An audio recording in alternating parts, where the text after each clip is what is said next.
Praticare le arti magiche può essere difficile, soprattutto all'inizio. Molti che iniziano il percorso magico vengono schiacciati un po' dalla confusione, dalla difficoltà nel riproporre certi rituali che si trovano nei libri e finiscono alla fine con abbandonare il percorso magico perché non si sentono adeguati o perché pensano non faccia per loro. In realtà il percorso magico, comunque la pratica delle arti magiche non deve essere stressante, assolutamente non deve essere difficile. Ci sono delle soluzioni che possono venire incontro a tutti una serie di problemi di ordine pratico che ci si trova ad incontrare durante appunto questo percorso. Per questo motivo io ed Elisa di Ars Regia abbiamo deciso di fare questo video dove appunto parliamo delle difficoltà più comuni che si hanno lungo il percorso magico, il percorso di pratica magica e diamo soluzioni pratiche e consigli pratici per appunto affrontare queste difficoltà più comuni. A dopo, ciao!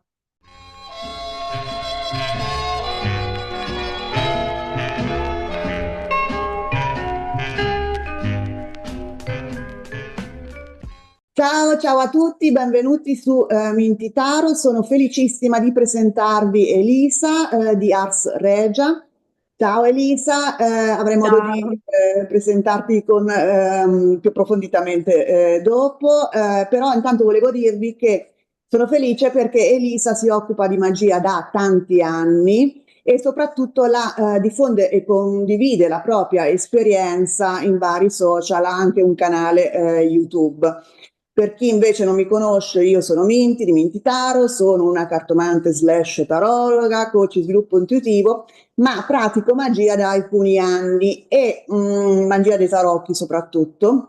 E all'inizio mi ha aiutato molto conoscere il canale YouTube di Elisa, perché mi ha aiutato molto a togliere vari dubbi perché Elisa è una dei pochi divulgatori in ambito esoterico e magico in Italia che mi ha dato subito fiducia perché Chiara dà spiegazioni semplici, concise, chiare sul punto e soprattutto si vede proprio che condivide in maniera molto aperta le sue conoscenze e le sue esperienze del suo percorso magico. Per questo ho chiesto a lei di fare questa collaborazione e insieme abbiamo pensato appunto di affrontare le difficoltà più comuni che si hanno durante il percorso magico. Percorso magico si intende iniziare proprio le pratiche magiche, lo studio esoterico. Bene, presentati pure Elisa, così il pubblico ti conosce meglio. Va bene, grazie intanto per l'invito e per le belle parole che non mi aspettavo, grazie mille. Sono molto contenta di essere qua e di fare collaborazioni sempre con persone, ecco, che sono nel mio stesso ambito, è sempre molto, molto interessante.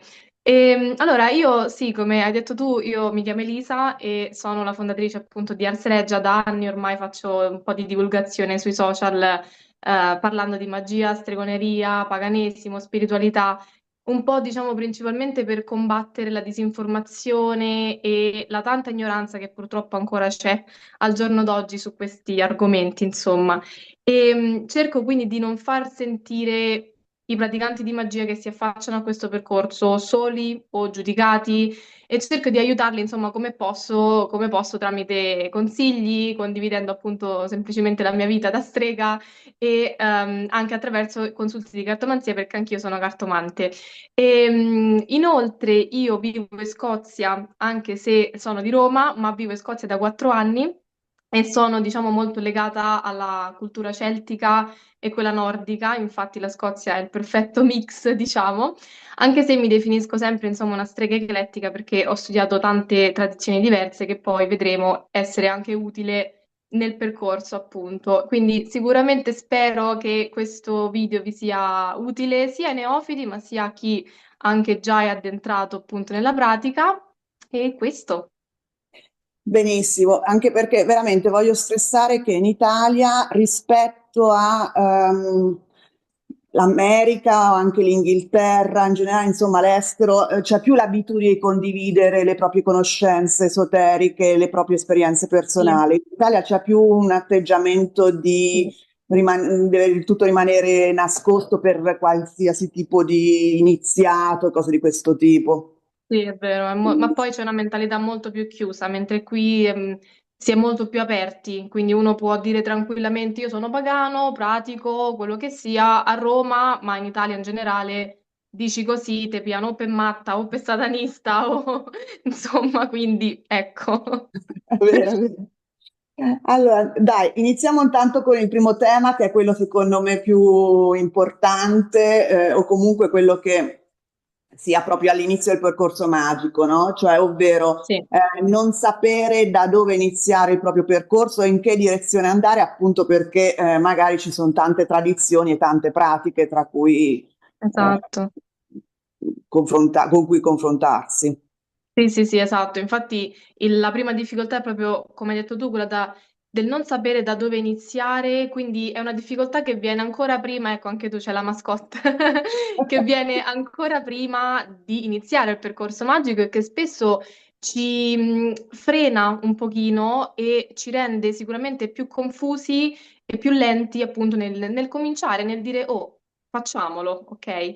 Mm? E il fatto che appunto ci siano sicuramente tante tradizioni, la magia ha tantissime branche, anche la stregoneria ha tantissime tradizioni e anche il paganesimo ha tantissime tradizioni diverse. E tutte e tre queste cose sono tre cose diverse ancora. E quindi chi pratica magia non è detto che deve essere pagano, o chi è pagano non è detto che deve praticare stregoneria. Quindi, insomma, ci sono tantissimi tipi di percorso che uno può fare su se stesso, con se stesso, tantissime tradizioni e branche che si possono seguire, quindi questo spesso ci frena un pochino dall'iniziare, no? Perché dici non so proprio da dove iniziare, allora non comincio proprio. E questo ovviamente è sbagliato ed è triste perché se uno sente una chiamata dovrebbe andare per quella via, no?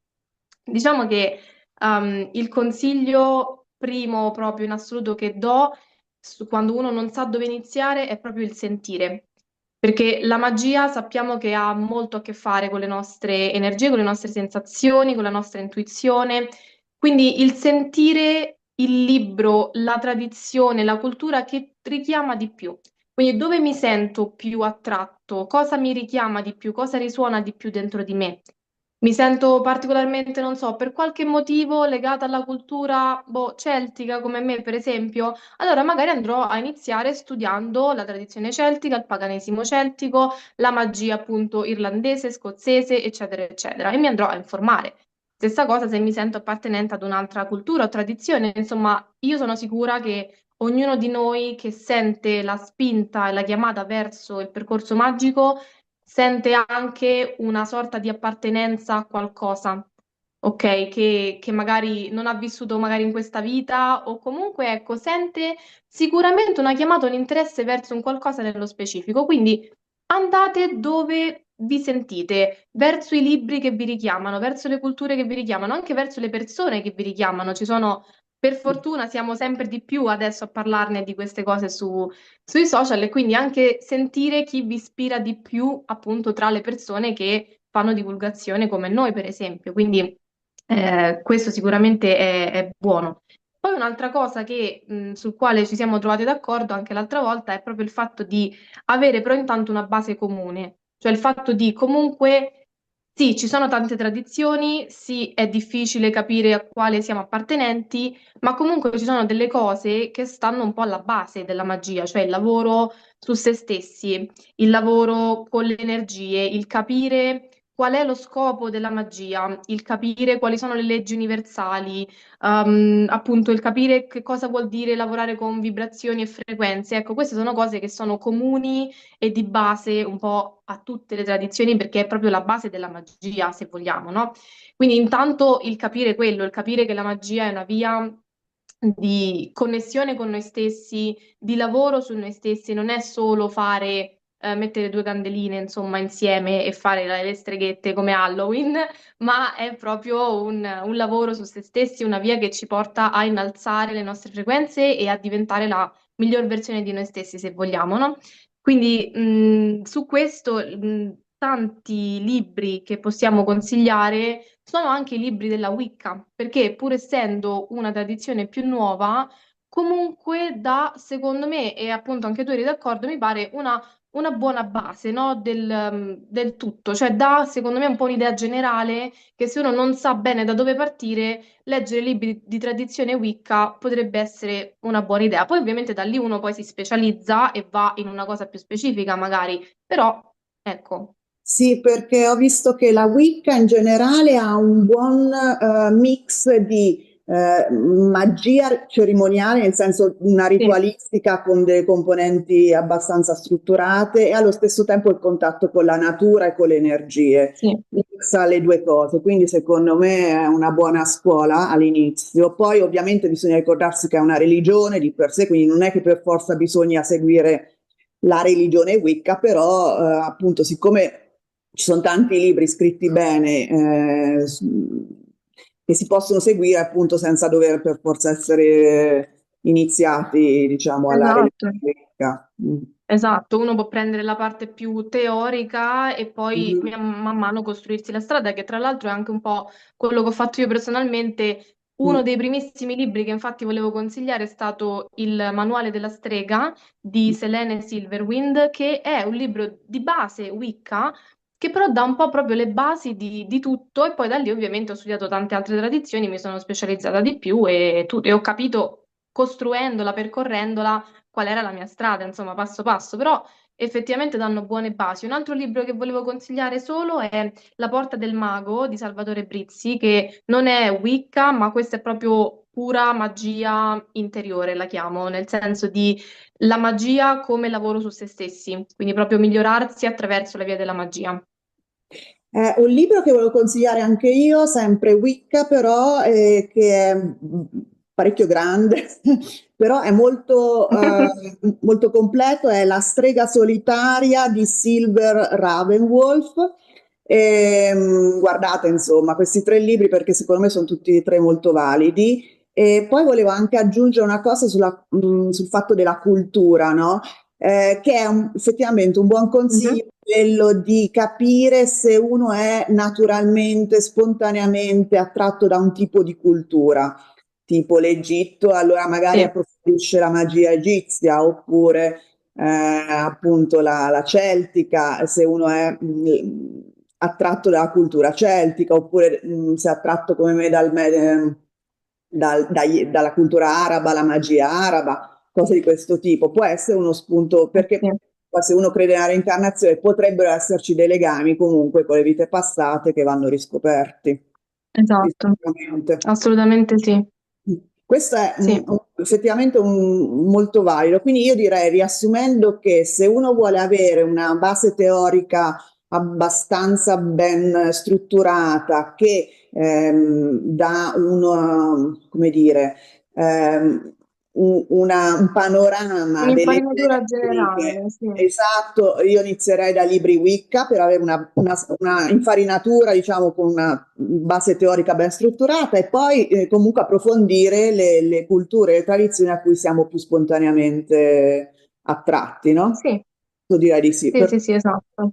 E poi ovviamente, siccome uno una volta che diventa poi convinto che è il percorso giusto per sé, direi che uno non smette mai di praticare magia o di vedere il Sì. mondo in una maniera diversa, quindi è una cosa che poi evolve lungo gli anni, no? Esatto, esatto, anche perché io conosco tante persone che magari sono partite da una tradizione e adesso fanno tutt'altro, tutt'altra tradizione, quindi ovviamente il percorso, come dicevo, si costruisce facendolo perché noi cambiamo e quindi è ovvio che anche il nostro percorso cambia con noi, Mm. è inevitabile, quindi sì, partire da una buona base, partire dalle culture al quale ci sentiamo più vicine e man mano ampliare in modo che uno prendendo no, le perle che più ci sono utili da ogni cultura, ogni pezzettino, poi si costruisce il proprio unico e personale percorso. Sì, infatti, io credo molto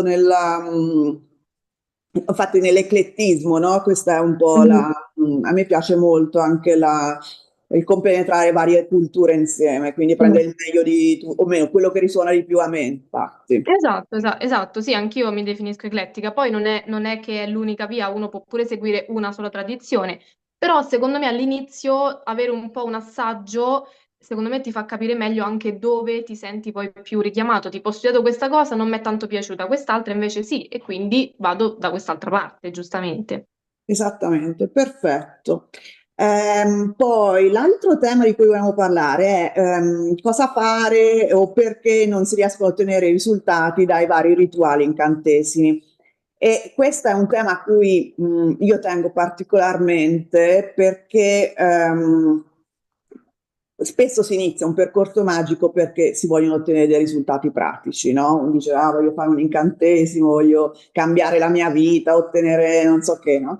Però appunto non essendoci più oggigiorno il concetto di entrare in una congrega o comunque in un percorso iniziatico, ci si può affidare semplicemente a libri, molto spesso all'inizio, no? Più che corsi, uno inizia con i libri, però molti libri trattano diciamo, i rituali e la magia come fossero, la magia come se fosse come dire, come dire, una scuola di cucina e i rituali come se fossero delle ricette di cucina, per cui si basano molto sull'aspetto sia estetico che sui vari strumenti o come si dice, frasi magiche, incanti, robe varie, insomma, no?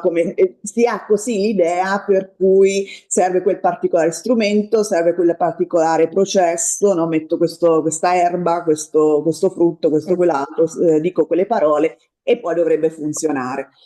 Invece non è così, non è assolutamente così e questo è quello che manca a questi libri, appunto, perché in realtà quello che fa funzionare nel concreto l'atto magico e quindi per avere dei risultati concreti anche nel mondo fisico, oltre che in noi stessi, è proprio il lavoro interiore, quello di cui parlavi tu prima.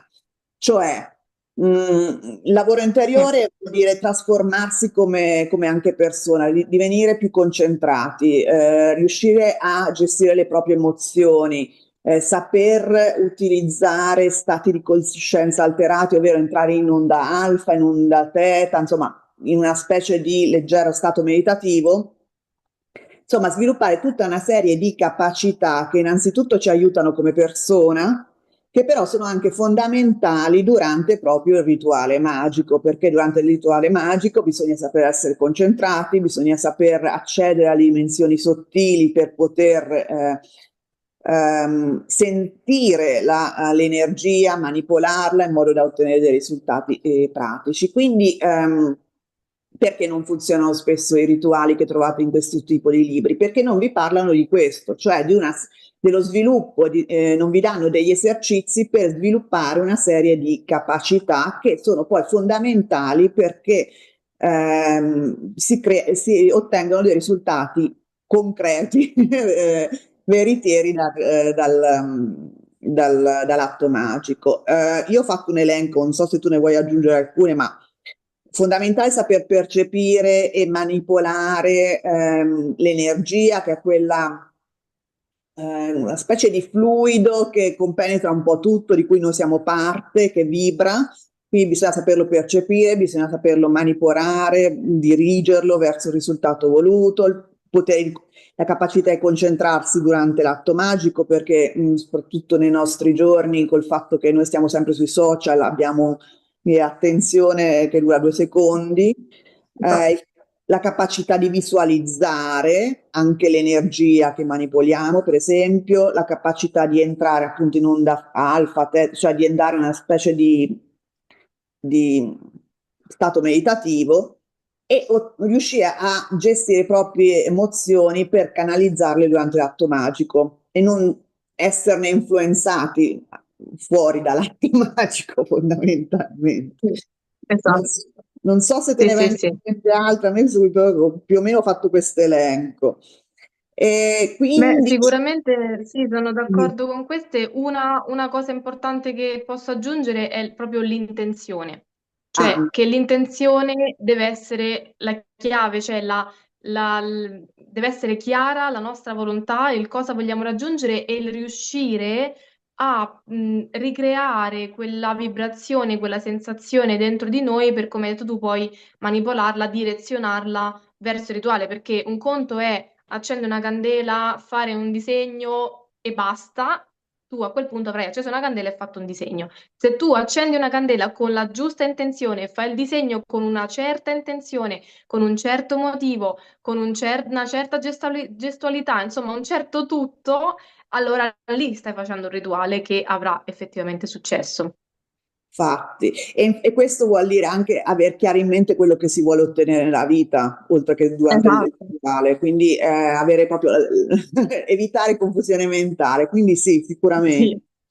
Quindi, secondo me, a parte questi libri con i vari tipi di incantesimi, è importante appunto capire che la magia, cioè l'ottenere risultati, dipende da una serie di, è frutto di studio e di pratica. Ora, non è che ci vogliano anni, però un minimo di esercizio per ottenere questo tipo di, per maneggiare questo tipo di capacità che sono basiche, perché senza quelle non, come dire, non si è neanche connessi in maniera magica con quello che ci circonda. Esatto, esatto.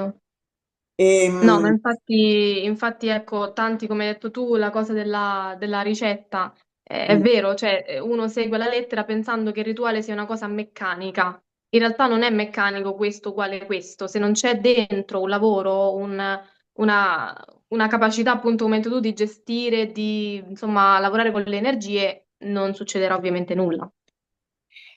Questo mi fa anche pensare che un po' adesso la differenza fra magia e scienza, adesso magari mettiamo troppo sul filosofico, però il concetto base è quello, cioè quando si parla di alchimia interiore, perché non è soltanto mischiare dei componenti materiali, metalli, roba varia, bensì è proprio ci devi mettere una forza interiore tua dentro diciamo, l'atto Sì, magico, basicamente. Cioè è molto esatto, e deve essere c'è una molto componente, forte.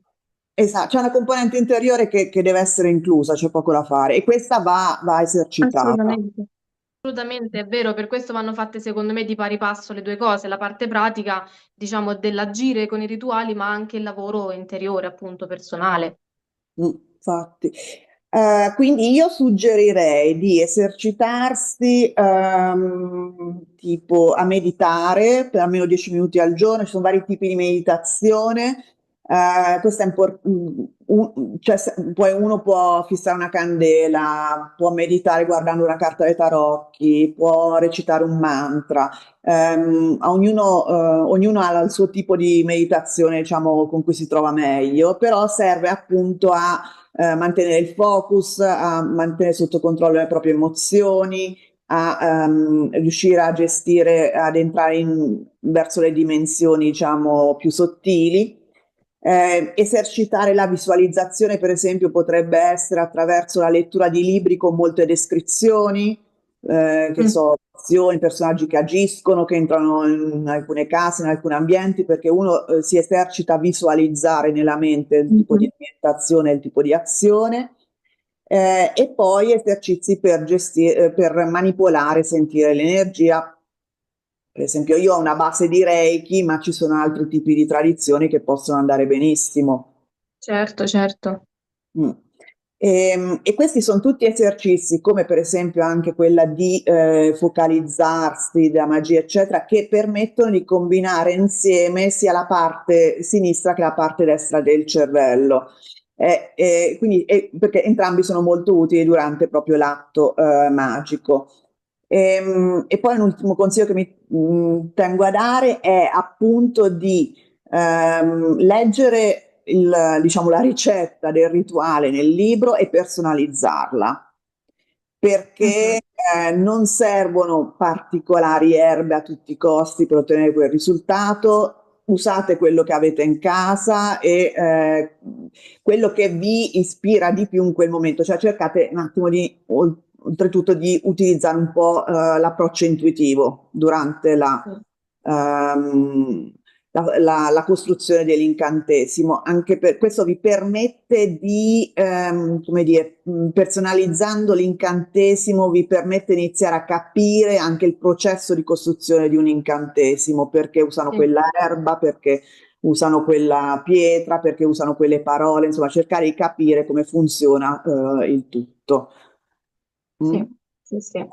Hai qualcosa che vuoi aggiungere su questo No, punto? no, sono totalmente d'accordo su questa cosa e appunto poi il personalizzarlo lo rende anche più tuo e lo rende quindi più semplice forse da fare perché hai aggiunto un qualcosa di tuo che ti sentivi. È giusto studiare le corrispondenze, appunto le ricette, come abbiamo detto, però secondo me il metterci il tocco personale e soprattutto il non essere così fiscali, cioè il non vedere la magia appunto come una cosa che è una meccanica fiscale, cioè, almeno c'è anche chi la vede così, non dico che è sbagliato, però almeno quello che io personalmente cerco di trasmettere è proprio il vivere in maniera magica, cioè l'inserire la magia un po' in tutti i giorni, in maniera anche semplice, perché al giorno d'oggi non siamo nel Medioevo che dobbiamo andare a prendere, non lo so, cosce di rana, ali di pipistrello e cose così. Cioè, al giorno d'oggi è anche bello, secondo me, modernizzare e appunto fare quello che uno si sente di fare proprio per seguire la propria intuizione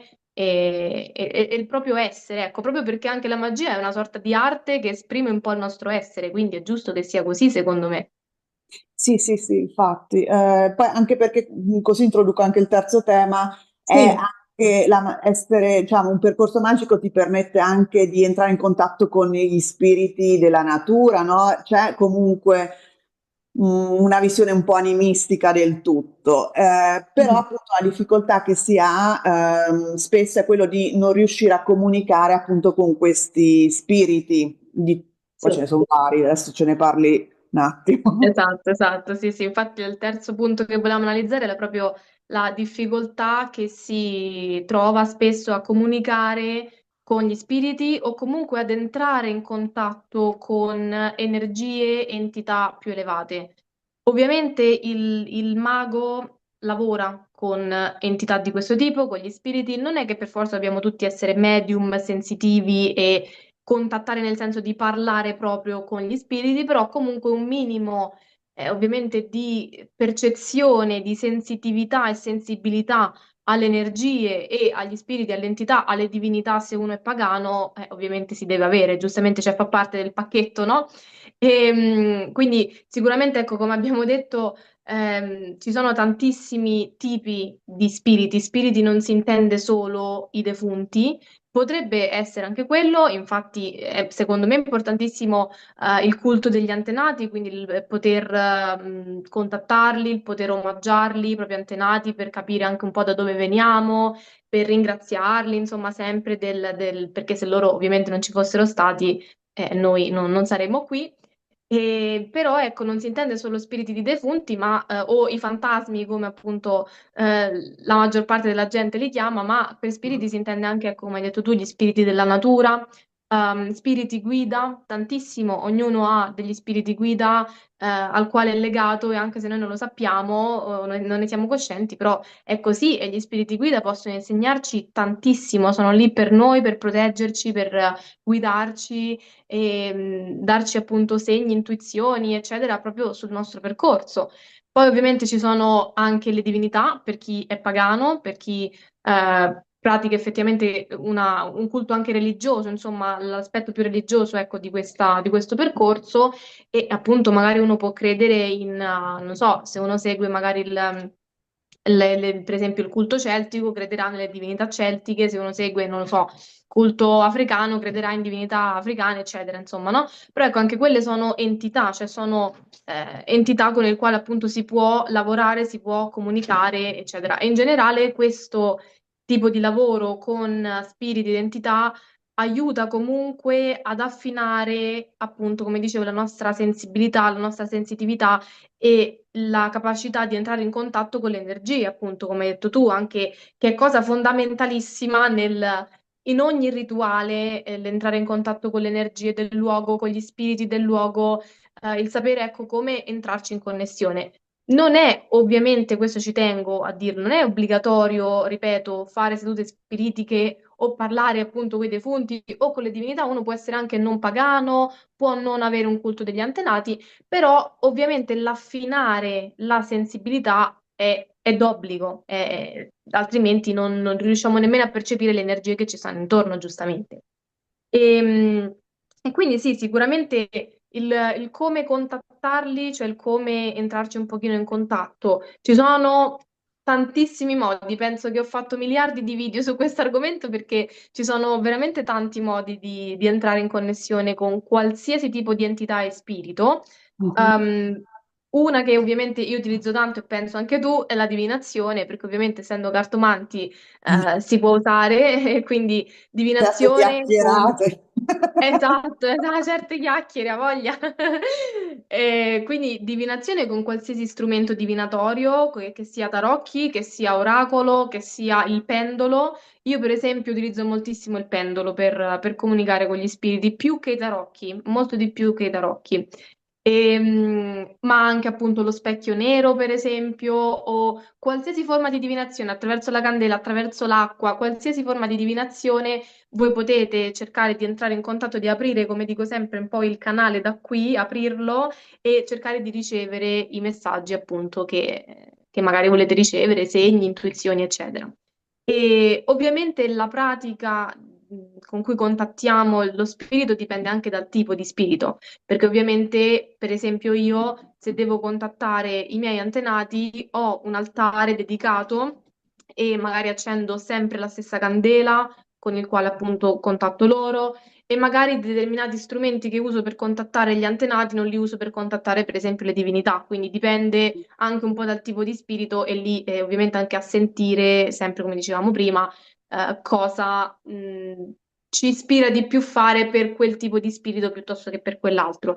Quindi, come dicevo, possiamo ovviamente fare un altare dedicato a determinati spiriti, possiamo, anzi, dobbiamo dare delle offerte a quello spirito, se magari vogliamo lavorare con uno spirito, non so, naturale, andare in natura e lasciare delle offerte, lasciare dei semi, dell'acqua, qualsiasi cosa, ecco, che sia ovviamente non nociva per l'ambiente, ci mancherebbe, come offerta, come omaggio, insomma, ringraziamento a quello spirito che magari ci è stato vicino, eccetera, eccetera, insomma, quindi offerte di tutti i tipi.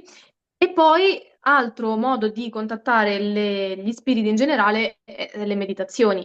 Meditazioni e viaggi sciamanici, cioè nel senso meditazioni un pochino più profonde, in una trance un pochino più profonda, e dove proprio andiamo a cercare determinati spiriti appunto che vogliamo contattare e cercare di ricevere messaggi appunto. Chi è più addentrato e ha più esperienze sicuramente riesce a fare proprio tutto un viaggio visualizzato, vedendo determinati luoghi, vedendo determinati personaggi, vedendo determinati simboli. Chi magari è un po' più all'inizio non ha questa capacità, però può benissimo mettersi 5 minuti, 10 minuti in rilassamento e in ascolto, aprendo sempre un attimino il canale, cercando di ricevere, di essere appunto recettivi al messaggio in questione e vedere cosa arriva, vedere se arrivano dei segni, delle immagini, delle parole, delle sensazioni, dei messaggi di qualsiasi tipo e anche appunto nei sogni tantissimo ci possono apparire appunto cose del genere. E scusate che c'è il gatto che salta.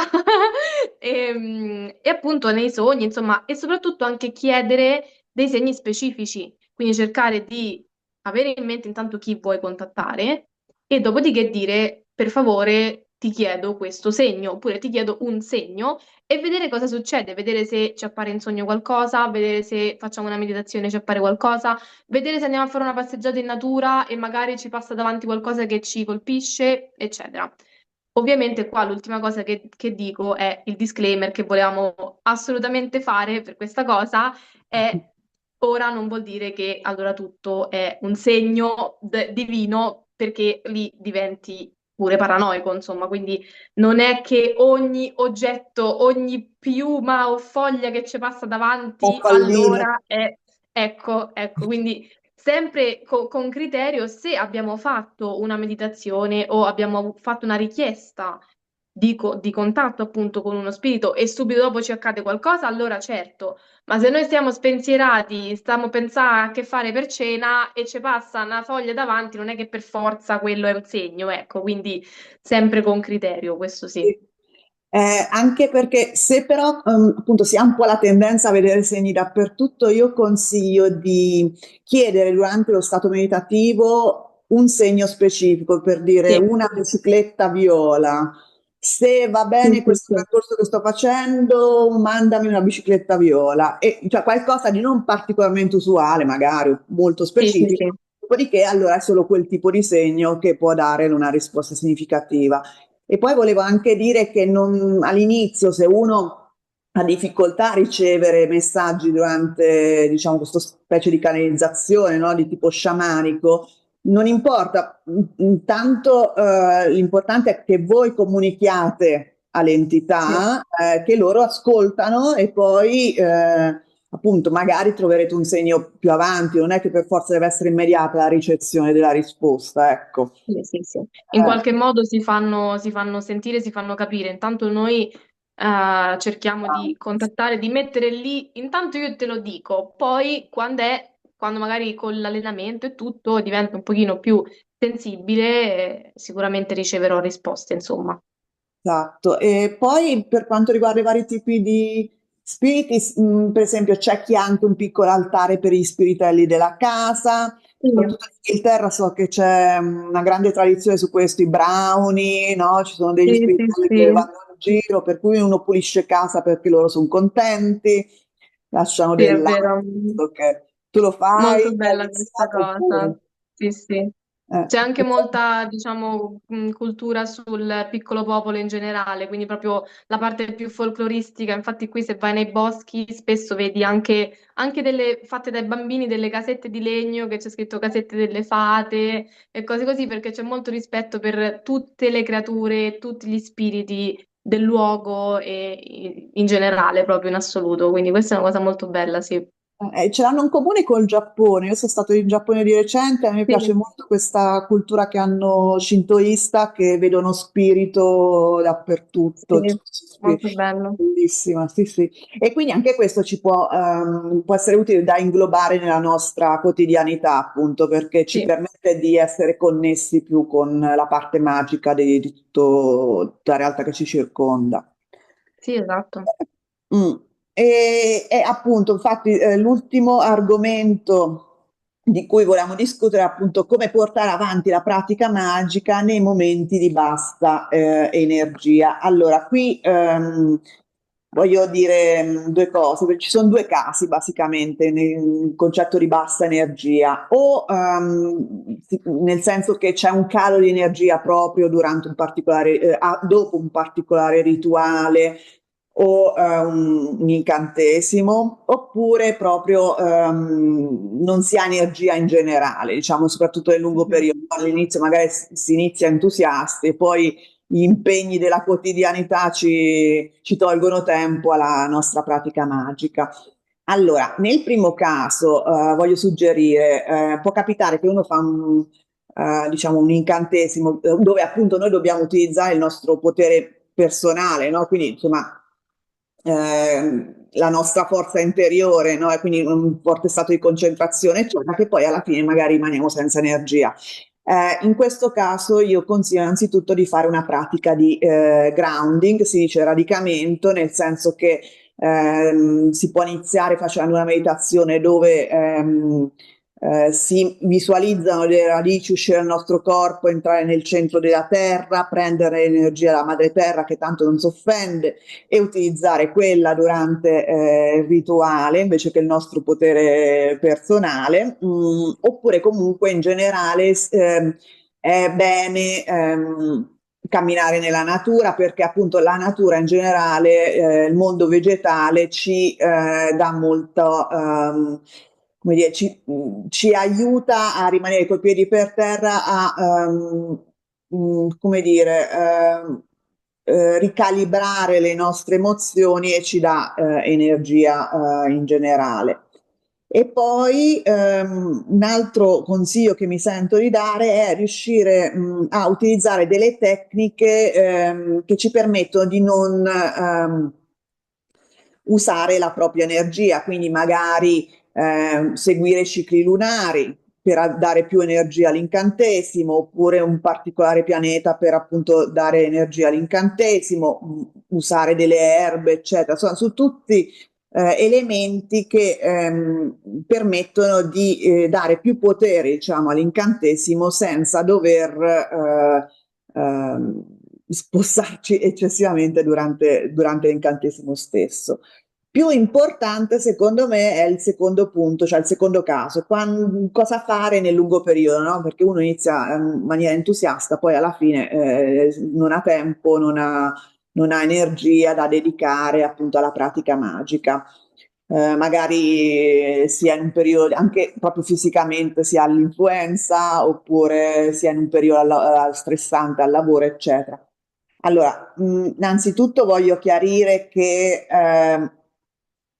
la pratica magica non è per forza fare incantesimi, è semplicemente vedere le cose in maniera diversa e quello non ha necessità di particolare energia, insomma, lo puoi fare, non devi per forza, cioè non puoi essere è come dire, sono pagana soltanto se faccio un rituale dedicato a un particolare dio pagano. No, uno è pagano a prescindere e la stessa cosa uno ha una connessione con la propria pratica magica a prescindere dal fare incantesimi di frequenti, non devono essere per forza fatti, non bisogna avere per forza un altare perenne, eccetera.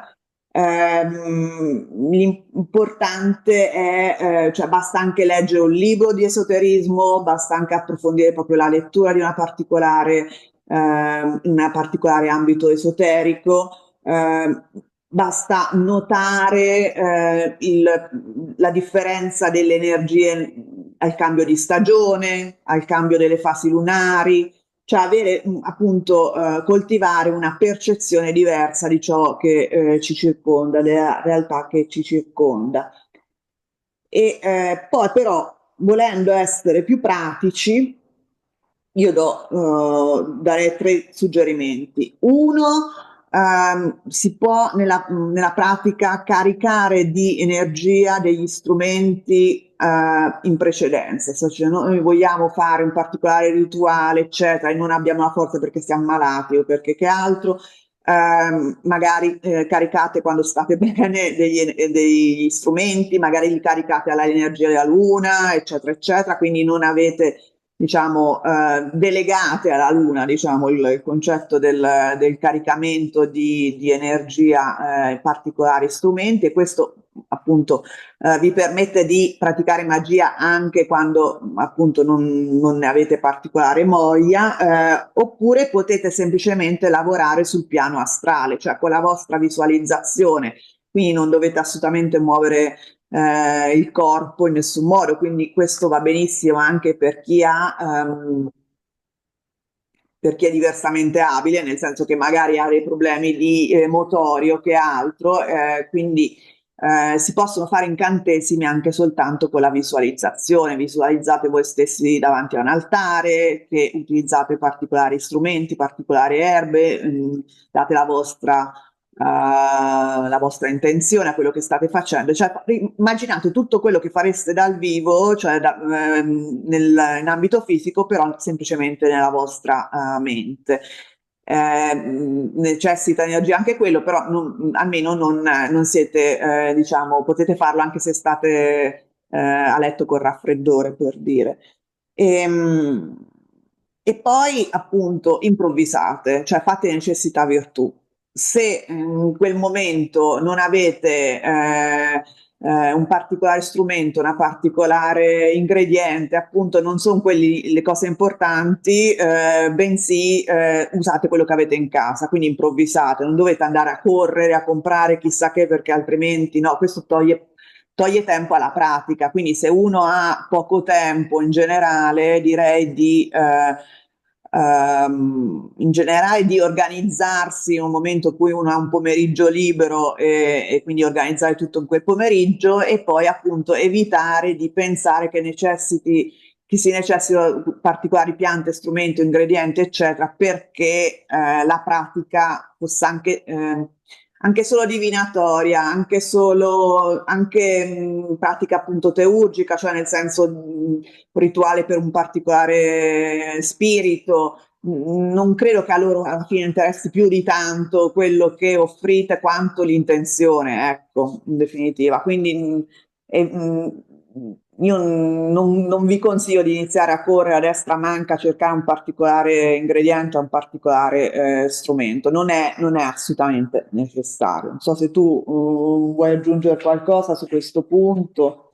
Sì, sì, no, ecco che sono d'accordo sul fatto anche che la magia non è per forza, non deve essere appunto per forza fare un ritualone di 7 ore con la luna così, col sole colà, col candela di questo colore specifico. Sì, sicuramente c'è anche quello, ma non è obbligatorio o comunque non dobbiamo farlo sempre, cioè non è che ogni cosa della pratica è un mega ritualone di 7 ore. Cioè, la pratica magica a volte è quello, ma a volte è anche scrivere un diario e prendere contatto con le proprie emozioni, semplicemente, o fare una meditazione 5 minuti sul letto, richiede zero sforzo, o semplicemente bere una tazza di tè, diciamo, girata con intenzione e caricata con la nostra intenzione, appunto, semplicemente, o appunto utilizzando una tisana con delle erbe specifiche. Per esempio, non lo so, quel giorno vogliamo sentire più amore, allora andremo a farci una tisana alle rose, per esempio, no? Ecco, anche queste piccolissime cose inseriscono, come dico sempre io, la magia nel quotidiano, no? Cioè il fatto di vivere una vita di magia e non per forza soltanto fare magia nei rituali, eccetera, eccetera. C'è anche quella parte, ma la magia è in tutti i giorni, quindi anche quando siamo stanchi, nessuno ci obbliga a fare un ritualone solo perché c'è la luna piena, allora per forza quel giorno. Pazienza, se quel giorno non possiamo, lo faremo un altro momento, magari il giorno della luna piena, semplicemente accendo una candela e faccio una piccola preghiera alla finestra. Ecco, questa è la pratica magari che posso fare se sono stanca io stessa. Ci sono dei momenti in cui faccio mega rituali perché importanti, perché mi sento bene, dei momenti in cui magari sono stanchissima dopo una giornata di 10 ore di lavoro e mi metto magari semplicemente accendendo un incenso 5 minuti a visualizzare o a ringraziare, magari essere semplicemente grata della mia giornata, di tutte le cose, o semplicemente scrivere qualcosa. Ecco, la pratica non deve essere stancante e non è obbligatorio fare cose del genere, specialmente quando non ci sentiamo. Quindi non sentitevi forzati o altro se c'è un momento in cui state male e avete bassa energia. Anzi, piuttosto seguite anche il flusso delle vostre energie e cercate di lavorare a seconda delle vostre energie. Nel momento in cui sarete più carichi farete un tipo di rituale, nel momento in cui siete più scarichi fate altri tipi di rituali magari. Quindi adattate la pratica alla vostra quotidianità. Anche perché imparare a sentire i messaggi del proprio corpo è una pratica magica, nel Sì, senso che il corpo comunica con noi e se ci dice sei stanca, sei stanco, seguilo perché sì, lo sì. sa lui. Esatto, anche Esatto. perché faremo solo peggio poi, cioè se ci costringiamo a fare un rituale magari anche importante in un momento in cui non stiamo bene per niente, di certo il rituale non è che viene bene, cioè a mio parere fai pure peggio, no? Allora è meglio fare di meno o non fare, riposarsi e magari farlo il giorno dopo o quando ci sentiamo meglio. Sì, infatti. Ma comunque ecco, non sentirsi obbligati a dover fare rituali e incantesimi perché altrimenti non stiamo facendo un percorso magico. Quello no, assolutamente, è una cosa completamente a parte. È una tecnica, è un qualcosa, però come dici te, l'importante è integrare la magia nel quotidiano e perché lo facciamo? Perché vediamo il quotidiano in maniera diversa alla fine, no? Esatto, Quindi le erbe non sono più solo erbe per cucinare, ma diventano degli spiriti che possono aiutarci nella nostra vita. E quindi è proprio un cambio di percezione e quello poi diventa tutto molto naturale, come dici te, magari faccio un tè e già che ci sono do un'intenzione al tè così, no? esatto. diventa tutto molto più naturale e spontaneo. Penso che per questo i temi li abbiamo finiti. Vuoi dare un ultimo consiglio? Io sì, diciamo è sempre questo, il fatto di non avere fretta, perché il percorso è infinito. Cioè, noi non facciamo un percorso magico che va da A a B, è un percorso che è in continua evoluzione, in continuo cambiamento e che starà con noi per tutta la vita e tutte Mhm. magari le altre vite, chissà, appunto, se uno crede nella reincarnazione. Quindi non avere fretta, non abbiate paura di fallire o non arrabbiatevi se appunto fallite, perché ci sta, il percorso ha alti e bassi, è lunghissimo, quindi non sentitevi in obbligo, ecco, appunto, di praticare se siete stanchi o altro. E appunto cercate sempre di, come abbiamo detto finora, inserire la magia nel quotidiano, cioè vedere la vita in maniera magica, cioè in modo proprio diverso, cioè proprio un modo di vivere piuttosto che solo una pratica materiale, fisica, esterna. Questo è una cosa che dico a tutti e ricordatevi che la magia è ovunque e la pratica magica evolve con noi, evolve con i nostri cambiamenti, le nostre trasformazioni. La via magica stessa è una via di trasformazione, di connessione con noi stessi e quindi come tale va trattata e rispettata. Perfetto, concordo pienamente. Grazie tante Elisa. Dove ti possono trovare se vogliono conoscerti meglio? Allora, sì, io da poco c'è il mio sito online ars-regia.com, quindi lì ci sono tutti i miei servizi, tutte le mie cose e poi ovviamente sono su tutti i social, principalmente Instagram, TikTok, YouTube, ovviamente Facebook, anche se ci sono un po' di meno su Facebook, però da tutti i social normalmente mi chiamo Elisa-Ars Regia, quindi mi trovate sicuramente. Comunque ai piedi nella descrizione del video YouTube troverete tutti i link di tutti i social di Elisa e anche miei, quindi tranquilli. Infatti, se Sì. volete invece trovare me, mi trovate principalmente, invece io sono più su Facebook e YouTube, c'è anche Instagram, ma non lo uso molto, molto spesso. E niente, troverete tutti i link in basso. Se avete domande su quello che abbiamo parlato in questo video, scrivete nei Fateci commenti sapere e qua sotto. avremo cura di rispondere e entrare più nel dettaglio se avete bisogno. Va bene, grazie a Assolutamente. tutti. Ciao. Grazie mille per l'invito. Ciao. Ciao, ciao Elisa, ciao.